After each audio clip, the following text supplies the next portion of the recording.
Thank you so much. I wrote a speech because I'm not a speaker. I'm a listener. And the speech will keep me in order because I'll just talk and talk and talk and talk. So thank you, Tay, for spending your morning with me. I start my speech out with something that happened to me as I was thinking about how am I going to talk to everybody? What am I going to say? How am I going to start this out? And I'm always driving in my car and I'm always listening to the radio. And the other day, the U2 song Magnificent came on, and I've listened to it how many times, but this time, for the first time, I really listened to the lyrics. The words, only love can leave such a mark, and only love can heal such a scar, repeated and caused me to reflect. I found myself playing it over and over, opening my mind and heart to contemplate my speech for you today. I Googled the meaning of the song as there were many interpretations of the lyrics, but in a Rolling Stone interview with Bono, he said, quote, Magnificent was inspired by the Magnificat, a passage from the Gospel of Luke where the voice of the Virgin Mary that was previously set to music from Bach, unquote.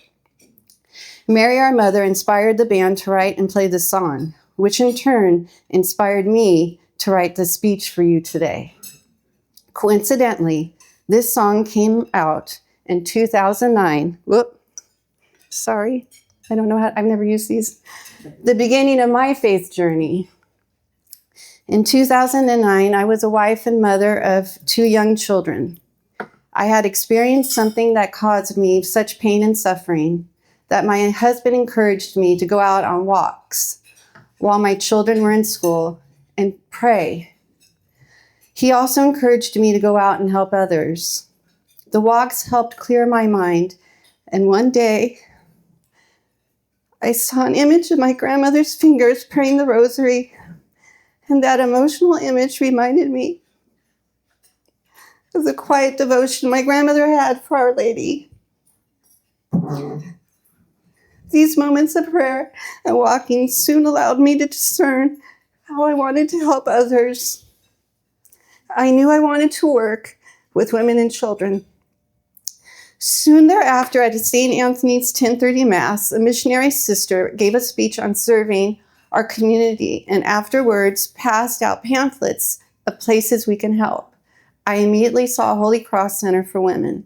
I called in my car from church and left a message. The next day, the center called me, and I was volunteering on Wednesday with the children. I am truly grateful to have worked under the guidance of Sister Mary and Sister Frances at the center. The sisters did not know of my suffering, but they saw me, they included me, and they guided me to help heal, look outside of myself, and nurture and teach children. It was through their quiet examples and direction that helped direct me. Am I doing something? Because I've never used one. I've never used a microphone. Let's try it. Hello. There we go. Okay. To work with women and children. Soon thereafter, when I spoke to Sister Mary in 2020, I knew that I couldn't go back to the center. She directed me quietly to find a need in our community that would be for the good of others.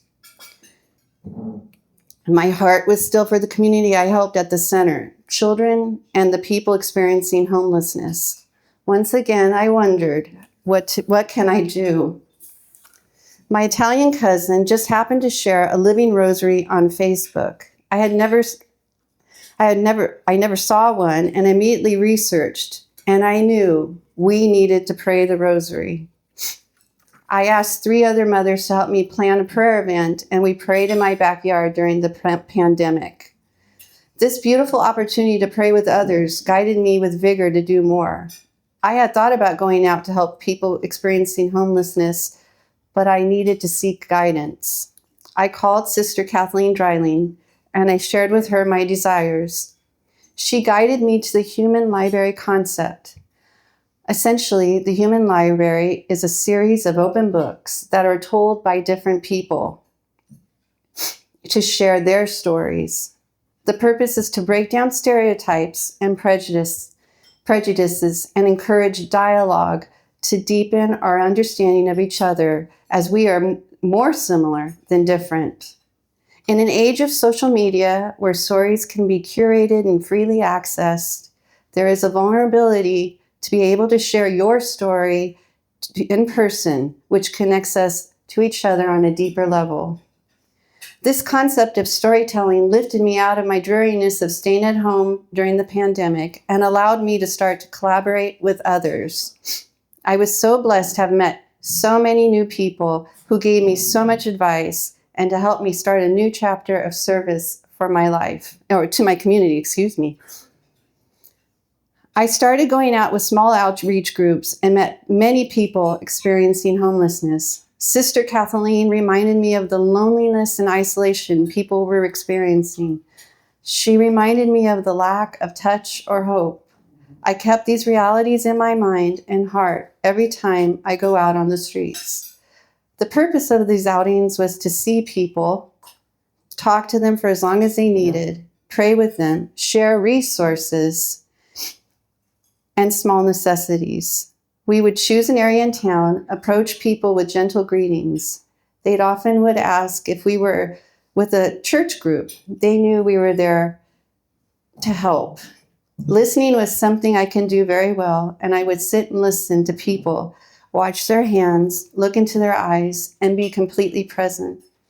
During this time, I would spend countless hours researching and educating myself and meeting people who were homeless advocates in our community or nonprofits where we could send them outside of where I knew, the Poverello or the Mission. And so I was just reading and talking and meeting people. It was quite an experience.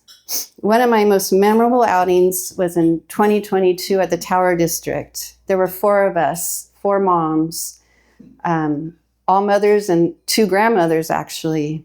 It was a cold Sunday. Oh, sorry. It wasn't Sunday because I don't know if you can hear me on this. A cold Saturday morning in March. We parked our cars at Circle K and we walked across the dirt lot, and there was 3 people standing against the fence. And a young man named Lucas came up to us with a sweet smile. And he wanted to talk to us. He was very grateful that we were there. So we listened. We heard his name. We didn't ask him how old he was or where he lived. He just wanted to talk to us. He had on a thick jacket and a hoodie, and he had his covered up very well. And he took his jacket off and he lifted his sweatshirt to show us his back, which was all keloid. He said, "I've been on the streets for quite a bit." And he looked to me about 23, maybe 25. And he said, "One day I was lured by a group. They seemed nice, so I went up to them and we started talking. It was fun. And as I was talking to them, somebody threw lighter fluid on me and set me on fire. And just watched, they all laughed at me as I ran. And I was on fire and nobody was helping me. So this traumatic event just brought us all to hug each other, the mothers and him, and we automatically went into prayer. I tried to see if he was there the next day, but I didn't find him. But he'll always be in my heart, and I pray for him often. We went across the street right after that, and there was a young man on the curb. He had a bicycle, a Pendleton jacket, and his sneakers looked nice. He was a young man too, probably the same age as Lucas, in his 20s, and he was just staring at us. And behind him, there was a shorter man and then a man with a hunchback. So we crossed the street and we approached the young man on the bike, and he just was very dazed and asked him what he was on. He told us. And one of the ladies went and started talking to the little man. And I, for a moment, just stopped and watched. The man with the hunchback, a young man too, severely hunched, his limbs were very thin, started collecting things on the ground and putting them in neat little piles against the gate. And then he grabbed some kind of towel and he just started going like this. we went up to him, but he just didn't seem to want to talk. He just wanted to stay with us and just kind of, with his blanket, just move back and forth. The little man didn't want to have anything to do with us, but Nick talked to us. He wanted to talk to his mother. Only one of the mothers had a phone, so she gave him the phone and he was able to call his mother. And as he was giving his number out, I asked him, "Where are you from?" He was from some area in the Bay Area. He spoke to his mother, and the next day after Mass, I went out to see if he was still there, because we had planned with his family that if he stayed where he was at, someone would be there to pick him up. At this time, he had a black eye, no Pendleton jacket, and no bicycle. So I said, our friend with the phone, I said, "She's going to come back, but you stay here." Well, apparently, the little man took his bike and the Pendleton, and he apparently got into an altercation with a gang member, and I don't know what happened after that, because we got him in touch with his family, and we kept going back every day to the Tower District, not to see him ever again. Well, he's home and he's in recovery. And thank God he probably never wants to be in Fresno again. The little man with the Pendleton jacket I saw on Blackstone that Monday with the bicycle. So I don't know what happened that day, but it wasn't good. But for Nick, he's home. And the man that was clutching the blanket, he too, you can't forget people like that. So that was a long day, and very impactful to us. I also, then I have, this one's my favorite, very sweet. On Walmart on Ingram and Herndon, I may be talking too long, I'm sorry. I wasn't going to. There was a couple named Bill and Sarah.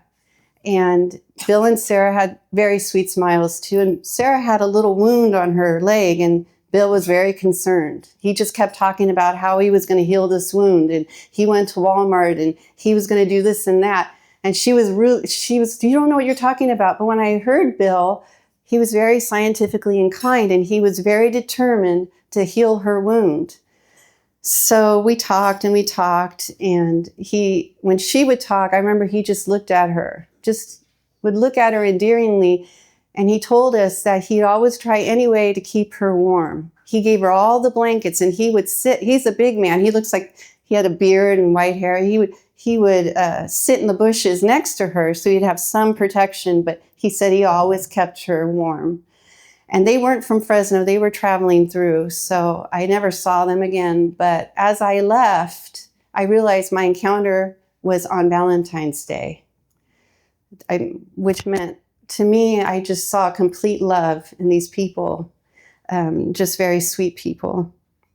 I even have a friend in South Bend. When I go visit my son, it's taken me 4 years to get to know James. He's a Marine veteran. He fought in Afghanistan. He was born in Maine. He had a pet bear when he lived there. And he's the sweetest man. He's always in front of the Trader Joe's every day with his walker at 5:30. So no matter what, I always see him when I come in at 5:30, and I go and visit him. He's a fist bump guy. Every time I say goodbye to him, he always fist bumps me. But this last December, I brought my mom to South Bend, and I saw James. He wasn't. It was weird because he wasn't at his 5:30 spot. He was across the street. And I said, "James, this is my mom." He leaped out of his walker and he hugged her. And I thought, oh, I remember James once told me that the only person in this world that ever understood him was his mother. This emotional experience that I saw made me realize that how important people are in everyone's life, especially our mothers. These people I've shared with you that live in tents, sleep on sidewalks, hold signs on street corners, and push carts.